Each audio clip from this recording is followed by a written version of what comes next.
Bismillah, walhamdulillah, wassalatu wassalamu ala rasulillah wa ala alihi wa sahbihi wa man wala wa ba'du.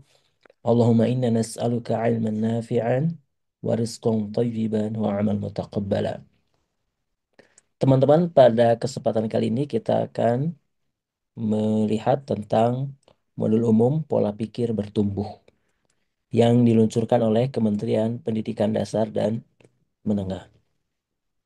Profesor Abdul Muti, Hafizahullah Ta'ala, beliau Menteri Pendidikan Dasar dan Menengah Republik Indonesia, pernah berkata bahwa kalau orang berpikir dengan growth mindset, maka dia yakin masalah yang hanya sedikit itu jalan keluarnya banyak.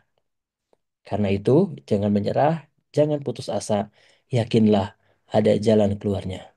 Insya Allah Ta'ala, pada kesempatan kali ini kita akan membaca tentang pola pikir bertumbuh. Latar belakangnya kenapa kita tahu ya, barangkali kita sudah membaca tentang hasil PISA bahwa hasil survei mindset dalam PISA 2018 Indonesia termasuk dari termasuk satu dari enam negara yang memiliki persentase murid yang growth mindsetnya di bawah 40% atau 29%, nomor tiga dari bawah. Tentu ada korelasinya, korelasi positif antara jumlah murid yang growth mindset dengan hasil akademik di suatu negara. Tentu. Maka kita perlu untuk memperhatikan pola pikir, mindset generasi kita. Ya, mari kita bahas sejenak tentang konsep pola pikir bertumbuh. Kita pernah mendengar suatu tagline iklan ya, tumbuh itu ke atas, bukan ke samping. Ya, tentu kita ingin pola pikir kita setiap tahunnya naik level, bertumbuh dan bertumbuh. Ya, tentunya dengan positif ya. Pola petik kita tahu bahwa pola pikir itu adalah segalanya, ya. Karena pola pikir menentukan tindakan dan tentunya tindakan menentukan hasil. Pola pikir akan mendikte tindakan yang dilakukan serta akan menentukan hasil yang diperoleh. Nah, tentu pola pikir lebih penting dari keterampilan. Kenapa? Pola pikir, mindset adalah, perhatikan di sini, ialah pondasi dari keterampilan, ya, skill, skill set dan tool set dan alat. Pondasi pola pikir ini.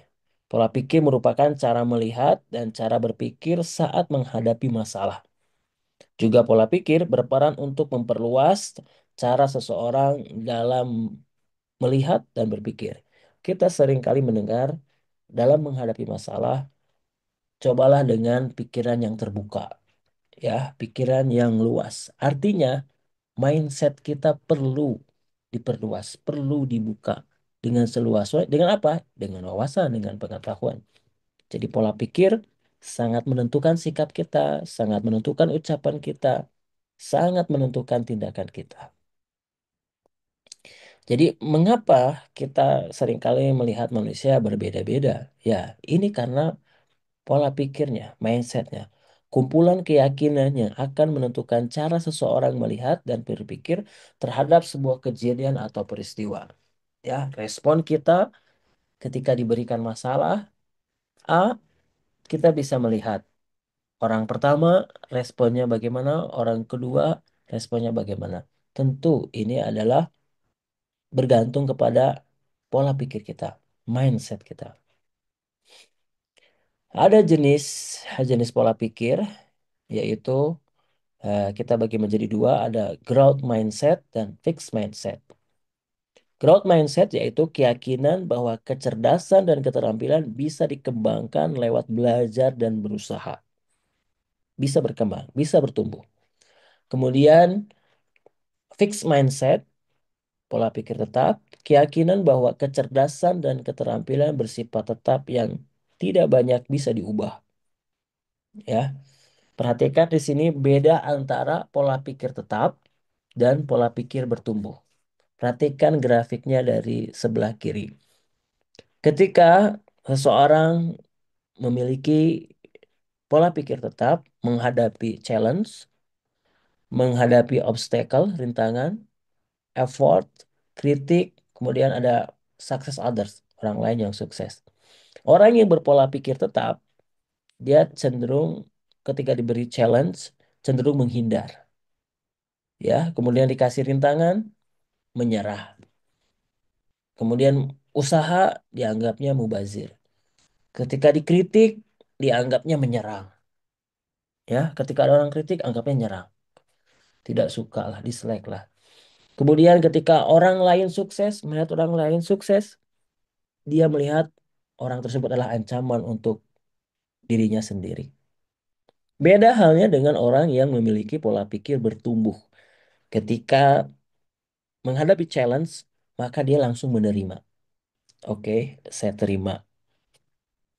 Ketika menghadapi rintangan, maka dia akan bertahan dan terus berusaha untuk menyelesaikannya. Begitupun dengan effort adalah peluang untuk menyelesaikan challenge yang diberikan. Ketika mendapatkan kritik dari kolega, dari teman, atau dari orang yang tidak dikenal sekalipun, maka menjadi informasi untuk dirinya untuk memperbaiki diri, untuk bertumbuh. Dan ketika melihat orang lain sukses, maka pribadi yang memiliki pola pikir bertumbuh menjadikan orang sukses tersebut menjadi inspirasi. Ya, teman sukses inspirasi untuk kita. Ada atasan sukses inspirasi untuk orang yang berpola pikir bertumbuh. Ada orang yang lebih muda dari kita, lebih sukses pun adalah inspirasi untuk kita bertumbuh. Masya Allah, maka penting sekali pola pikir ini untuk diperhatikan. Kita berkaca ke diri kita, apakah kita memiliki pola pikir tetap atau pola pikir bertumbuh. Mudah-mudahan kita terus bertumbuh, menerima, bertahan, bersabar, berusaha ketika menerima peluang, terus diselesaikan, kritik sebagai informasi untuk memperbaiki diri, dan ketika melihat orang lain sukses, tentu kan jadikan inspirasi untuk kita dan tentu kita doakan ya sebagai muslim bahwa kita tahu siapa orang yang mendoakan saudaranya dalam kebaikan, maka di atas kepalanya malaikat mendoakan yang sama, bahkan 3 kali didoakan oleh malaikat dengan yang semisalnya. Walaka bimislin, walaka bimislin, walaka bimislin. Begitu kata malaikat. Jika kita mendoakan kebaikan kepada orang lain. Kemudian dari pola pikir tetap dan pola pikir bertumbuh, kita lihat bahwa belajar cara mengenali suatu suara ya. Jadi dalam pola pikir kita itu ada suara-suara ya, pola pikir baik dalam dan bisikan dalam hati kita atau dari teman-teman kita. Orang yang memiliki atau cara pola pikir tetap ialah suara yang menimbulkan kekhawatiran dalam menghadapi tantangan dan kesulitan. Atuh dah, aku mah begini. Atuh dah, saya mah begini. Atuh dah begitu. Selalu khawatir, takut salah, takut gak nyampe, takut dan seterusnya. Tentu harus kita lawan, harus kita sadari bahwa kita punya pilihan. Pilihan apa? Pilihan bahwa kita punya pola pikir bertumbuh. Itu berbicara kembali dengan suara pola pikir bertumbuh, yaitu suara yang menimbulkan optimisme dalam menghadapi tantangan dan kesulitan. Kalau di istilah Sunda tadi ada atuda, maka lawan dengan kata sok sanajan, ya. Sok sanajan atau dalam bahasa Indonesia itu walaupun ya, sok sanajan ekonomi terbatas, tapi punya kemauan untuk belajar. Sok sanajan fasilitas terbatas, tapi punya semangat untuk belajar terus belajar. Optimis. Tentunya dengan melakukan aksi sesuai dengan suara pola pikir bertumbuh. Ya, kata kuncinya adalah khawatir versus optimisme. Mudah-mudahan kita Allah anugerahkan kepada kita pikirannya optimis. Amin ya Allah ya Rabbal Alamin. Kemudian kita bisa bandingkan mana suara pola pikir tetap sebelah kiri dan suara pola pikir bertumbuh ketika menghadapi sesuatu. Misalkan menghadapi kegagalan. Kalau saya gagal, berarti saya tidak mampu. Itu yang pola pikir tetap. Tapi orang yang memiliki pola pikir bertumbuh, kalau saya gagal, berarti saya harus belajar lalu mencoba lagi. Kemudian, saya akan menolak saat menerima tugas yang belum pernah saya kerjakan, sebab resiko untuk gagal akan besar. Begitu kata suara pola pikir tetap.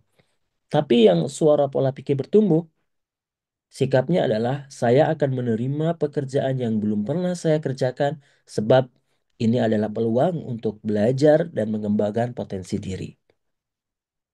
Selanjutnya, suara pola pikir tetap. Kesalahan menunjukkan kelemahan saya, sehingga harus dihindari demi menjaga nama baik. Harga diri, coy. Mungkin gitu ya.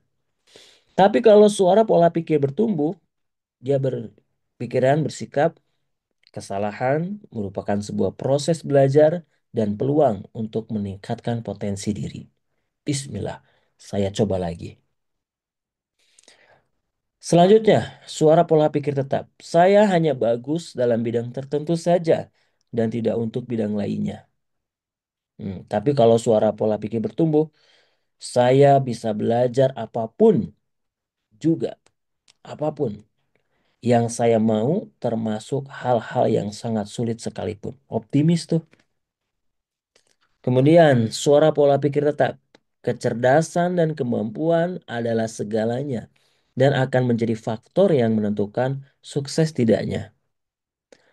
Itu kata si suara pola pikir tetap. Tapi suara pola pikir bertumbuh, maka dia bersikap, belajar dan berusaha adalah faktor kunci yang akan menentukan sukses tidaknya seseorang. Ya, berlatih dan berlatih. Mari kita ingat-ingat nih bagian kiri, suara pola pikir tetap, bagian kanan, suara pola pikir bertumbuh. Kita cek diri kita sendiri, introspeksi, mana nih selama ini yang terjadi dalam diri kita, dalam pola pikir kita. Kalau sudah tahu dan sudah berubah, alhamdulillah, dan tentunya mari kita tingkatkan supaya tetap bertumbuh lagi.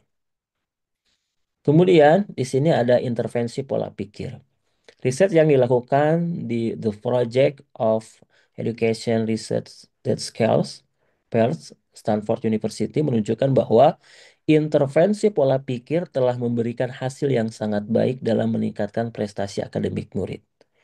Intervensi ini menjadi alternatif dari intervensi yang dikenal dengan the sense of purpose intervention. Ya, di sini diantaranya prosedur intervensi pola pikir. Saat melihat ada murid yang mau menyerah ketika menemui tantangan atau kesulitan, maka kita sebagai guru segera dorong dia untuk mencoba lagi. Coba lagi. Kemudian, pada saat murid mau mencoba lagi, segera beri pujian proses. Ya, ini tanda kutip pujian proses. Karena telah mau berusaha. Selanjutnya, lalu jelaskan kepada murid tersebut tentang pola pikir tetap dan pola pikir bertumbuh dan perbedaan utamanya pada saat menghadapi tantangan dalam belajar. Penting ini ya, kita menyampaikan juga bagian tadi itu kalau perlu ditampilkan kepada siswa pola pikir tetap, tabel ya maksudnya, tabel pola pikir tetap dan tabel pola pikir bertumbuh. Diperlihatkan tuh.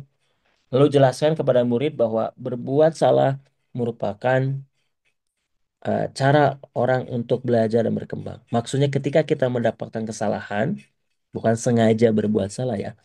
Ketika kita melakukan kesalahan, maka itu adalah cara otak untuk belajar dan berkembang. Kita tahu, oh apa yang kita lakukan salah.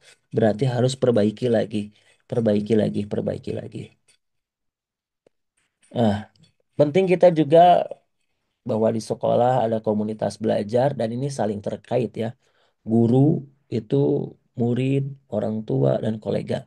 Membangun komunitas belajar merupakan fondasi utama untuk mengembangkan pola pikir bertumbuh, ya.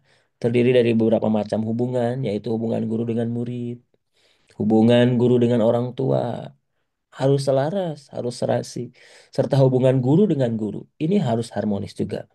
Hubungan guru dan murid adalah yang sangat penting sebab ini adalah proses awal dari pembentukan pola pikir bertumbuh di dalam kelas. Ya, harus harmonis. Gimana caranya untuk tetap harmonis? Ya, hubungan guru dan murid tentunya murid mengetahui bahwa gurunya yakin kepada kemampuan muridnya dalam belajar. Kita meyakinkan kepada siswa bahwa kalian adalah generasi yang terbaik, bahwa kalian berada pada fase di era teknologi yang semakin maju. Kita yakinkan itu. Jadi muridnya tahu bahwa kita yakin kepada generasi kita akan lebih baik lagi daripada kita. Kemudian murid menghormati gurunya, ya, dan menyukai gurunya. Kita berikan gimana caranya bahwa kita ini dihormati dan disukai, tanda kutip, oleh murid, ya. Guru yang baik adalah guru dihormati dan disukai. Kemudian murid mau meminta masukan dari gurunya. Murid selalu meminta nasihat, meminta masukan dari gurunya. Kemudian murid sadar bahwa nilai akademik yang diperoleh tidak lebih penting daripada perkembangan diri mereka sendiri. Ya, ini perlu ditanamkan juga ya. Yang paling penting adalah perkembangan diri mereka. Jadi perubahan prestasi itu ngukurnya adalah kepada perubahan prestasi dirinya sendiri. Maksudnya adalah kalau kemarin saya belum bisa membaca bahasa Inggris dengan artikulasi yang baik dan sekarang bisa, maka itu sebuah perkembangan diri, ya. Dibanding ketika ketika masuk awal belajar, ada temannya udah belajar, udah bisa tuh bahasa Inggrisnya, artikulasinya bagus. Kemudian pas belajar dia lebih bisa lagi. Ya apa-apa.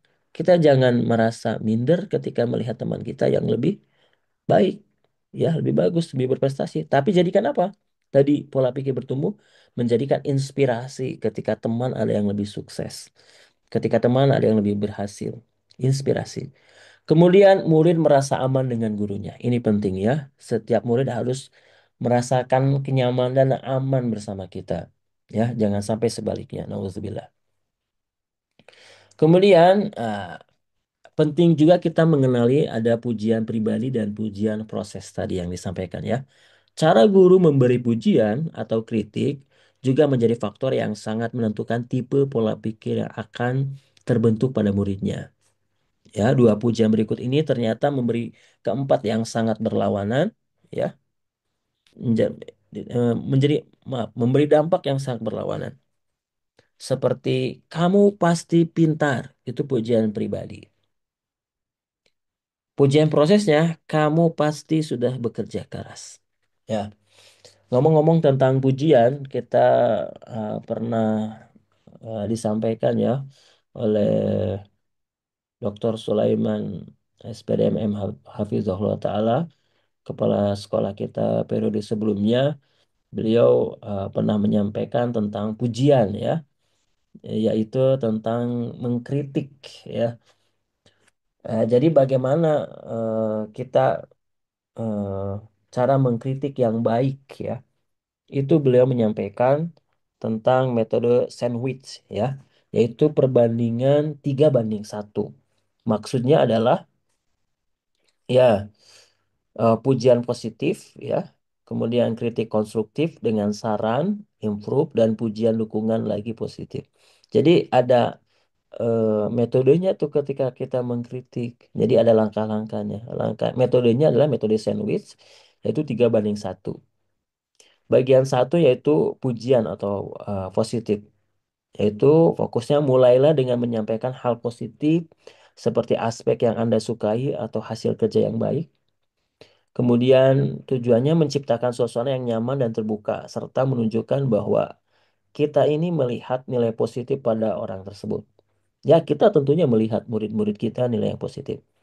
Ya, misalkan kalau dalam hasil tugas, konsep keseluruhan situsmu sangat mengagumkan dan intro videonya juga menarik. Positif tuh. Kemudian bagian 2 kritik dan saran improve. Fokusnya adalah sampaikan kritik yang spesifik dan berbasis fakta pada hal yang perlu diperbaiki. Kemudian sertakan solusi, ya, fokus pada perbuatan, ya. Kemudian bagian tiganya dukungan dan harapan. Positif juga. Fokusnya adalah akhiri dengan ucapan positif dan harapan agar kedepannya bisa lebih baik. Tujuannya memberikan dorongan dan menunjukkan dukungan Anda terhadap perkembangan positif. Ya, contoh misalkan, tapi secara keseluruhan konsepnya bagus dan intronya juga keren. Saya yakin dengan perbaikan ini tugasmu bisa menjadi lebih sempurna. Ya, jadi puji tuh, puji, puji 3 kali. Lalu berikan saran. Dan di sini ada pujian pribadi dan pujian proses. Kita perhatikan apa bedanya sih pujian pribadi dan pujian proses itu. Lihat tabel sebelah kiri pujian pribadi. Kamu memang berbakat dalam matematika. Nah, pujian prosesnya, kamu butuh materi matematika yang akan menantang otakmu. Memberikan proses tuh. Pujian pribadi yang kedua, kamu pintar sekali. Pujian prosesnya, kamu telah menggunakan strategi yang tepat untuk menjawab soal ini. Kita mengapresiasi prosesnya. Kemudian pujian pribadi, kamu anak yang baik. Lihat pujian prosesnya, kamu patut diapresiasi untuk usahamu yang sangat baik. Jadi yang diapresiasi usahanya. Kemudian pujian pribadi berikutnya, wow, kamu seorang seniman yang luar biasa. Pujian prosesnya, kamu telah memperlihatkan hasil latihan melukismu selama ini. Beda kan? Beda, rasanya beda. Kemudian pujian pribadi berikutnya, kamu memang terlahir menjadi seorang penulis. Pujian prosesnya, kamu mampu memilih kata-kata yang sangat baik dalam tulisanmu. Proses, ya, itu pujian proses. Kemudian selanjutnya, Prof. Manu Kapur dari HK Institute of Education telah melakukan penelitian yang mendalam dan membuktikan bahwa bila murid diberi kesempatan untuk mencoba dan berjuang dalam memecahkan masalah dan mencari solusi, maka mereka akan lebih mudah memahami dan bisa menerapkan informasi yang mereka dapatkan selama dalam perjuangan itu diberi di kesempatan berikutnya, ya. Kesempatan berikutnya. Inilah prinsip dari pola pikir bertumbuh, ya. Ada the power of belum, ya. Kata belum nih. Belum. Jadi bukan bukan tidak, tapi belum. Penambahan kata yet, ya, the power of yet, dalam sebuah kalimat negatif ternyata mampu mengubah maknanya dari tidak menjadi belum. Sehingga terbuka peluang untuk mencoba lagi hingga meraih sukses. Inilah prinsip utama dari pola pikir bertumbuh yang sangat berlawanan dengan prinsip tyranny of now yang menutup peluang untuk mencoba lagi sehingga mendorong terbentuknya untuk pola pikir bertumbuh. Ya, jadi kalau mau terus mau apa apa tidak bisa atau tidak terus, maka pola pikirnya jadi tetap. Tapi kalau belum, saya belum bisa melakukannya, saya tidak bisa melakukannya, beda tuh. Kalau tidak bisa melakukan, tidak bisa mengerjakan, tidak make sense, ya. I'm not good at this. Tanpa yet, maka pola pikirnya jadi tetap. Tapi kalau kita pakai yet, belum, ya, ya saya belum bisa. Ya, saya belum make sense. Ya, saya belum. Maka insya Allah pola pikirnya bertumbuh. Kemudian perhatikan di sini ada target performa versus target pembelajaran. Di dalam ruang kelas ada dua target, yaitu target performa untuk membuat seseorang melihat pintar seperti mendapatkan nilai A, ya, untuk bahasa Inggris, matematika, fisika. Kemudian target pembelajaran, yaitu membantu seseorang untuk belajar seperti mampu untuk berkomunikasi dalam berbahasa Inggris, ya. Mampu untuk berkomunikasi dalam bahasa Inggris. Target belajar, jadi seorang yang belajar. Nah, Profesor Carol Ames dari MSU, ya, telah membuktikan mereka telah membuat tentang metode target. Target ini adalah singkatan, ya, untuk membedakan ada 6 dimensi ya. Jadi target ini ada 6 dimensi, yaitu perhatikan tabel berikut. Ada dimensi target, yaitu task, authority, recognition, grouping, evaluation, dan time. Perhatikan tabel ke sampingnya ada deskripsi target performa dan target pembelajaran. Task, ya, tugas, yaitu jenis tugas yang diberikan kepada murid. Target performanya, tugas terlalu banyak dan kebanyakan berbentuk hafalan. Target pembelajaran, tugas bervariasi dari yang mudah hingga yang sulit dan menantang. Berlevel ya, berlevel. Mudah, sedang, sulit. Ya, targetnya pembelajaran. Kemudian otoritas. Peran murid dalam membuat sebuah keputusan. Target performanya, guru memberikan petunjuk yang jelas untuk mengerjakan tugas. Target pembelajarannya, guru hanya memberi petunjuk awal dan selanjutnya murid harus mencari cara untuk mengerjakan tugas. Ya, beda. Perhatikan bedanya. Kemudian pengakuan, ya, pengakuan yang diberikan. Murid dihargai karena sudah mengerjakan dan mengumpulkan tugas. Itu target performa. Tapi kalau target pembelajaran, murid dihargai karena sudah menunjukkan usaha dan strategi dalam mengerjakan tugas. Prosesnya yang dihargai. Grouping, ya, pengelompokan murid. Target performanya, murid dikelompokkan berdasarkan kemampuannya sehingga terjadi kompetisi yang keras. Sedangkan target pembelajaran, murid dikelompokkan berdasarkan minat dan cara belajarnya sehingga mereka bisa berkolaborasi dengan baik. Oke, ya, bekerja sama, berkolaborasi. Kemudian dimensi evaluasi, menilai proses dan hasil belajar. Target performanya, penilaian dilakukan secara umum dan lebih mengutamakan hasil akhir yang diperoleh murid. Sedangkan target pembelajaran, penilaian dilakukan secara individu dan mengutamakan kemajuan dan perkembangan dari setiap murid.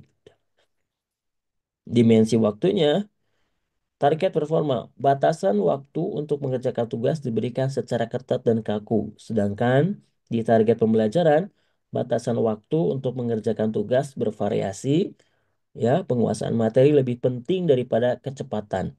Jadi bukan seberapa banyak menguasai materinya, menguasai judul materi, tapi bukan sekedar itu, tapi harus mendalam, ya.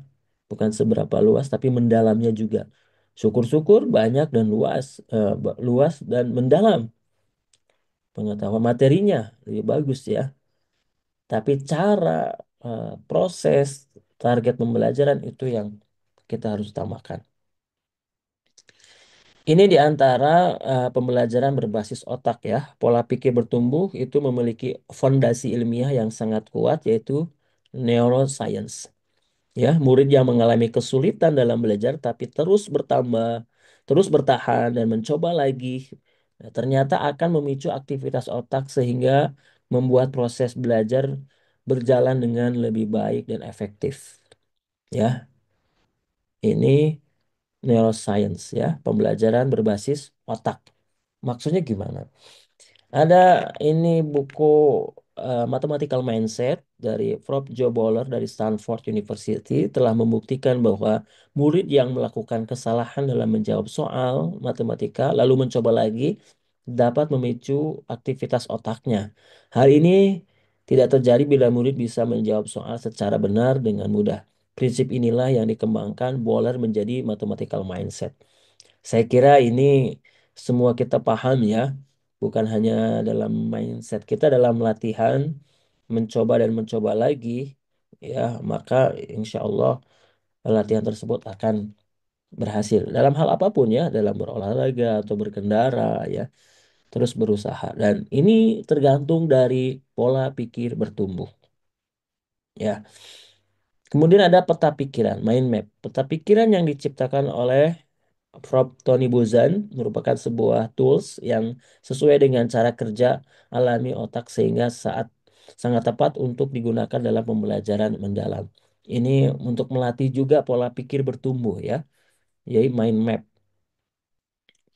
yaitu menyusun peta pikiran. Di antaranya proses penyusunan peta pikiran ini dimulai dari tengah ya. Kemudian mulai dengan membuat pusat, central idea, lalu membuat cabang utama, basic ordering ideas, selanjutnya membuat kategori dan hierarki pada setiap cabang utama untuk memperdalaminya. Bisa dipraktekkan dalam semua bidang ilmu ya. Contoh misalkan ini peta pikiran kerangka kerja pembelajaran mendalam. Mulai dari tengah, yaitu pusatnya pembelajaran mendalam. Kemudian cabangnya ada kerangka pembelajaran, ada pengalaman pembelajaran, ada prinsip pembelajaran, dan dimensi profil lulusan. Dari kerangka pembelajaran dikembangkan lagi tuh menjadi praktis pedagogis, lingkungan pembelajaran, kemitraan pembelajaran, dan pemanfaatan digital. Kemudian di pengalaman belajar ada memahami, ya, mengaplikasi dan merefleksi. Ini pendekat tiga hal ya dalam pembelajaran mendalam ya, dalam pengalaman pembelajarannya. Kemudian prinsipnya dalam pembelajaran mendalam ini harus berkesadaran, bermakna dan menggembirakan. Di kelas itu harus sadar siswa sedang belajar ya. Dan pembelajarannya harus bermakna, bermakna untuk diri siswa dan tentunya menggembirakan. Sehingga DPL-nya, dimensi profil lulusannya bisa bisa dicapai. Di antaranya ada keyakinan dan ketakwaan, kewargaan, penalaran kritis, kreativitas, kolaborasi, independen, kesehatan dan komunikasi. Ini di antara eh, contoh mind mapping ya, melatih otak untuk pola pikir bertumbuh. Saya kira ini bisa kita coba dalam pelajaran kita ya masing-masing. Baik, demikian tentang sekilas sekilas tentang pola pikir bertumbuh. Semoga ada manfaatnya. Walhamdulillahirobbilalamin. Wassalamualaikum warahmatullahi wabarakatuh. Terima kasih.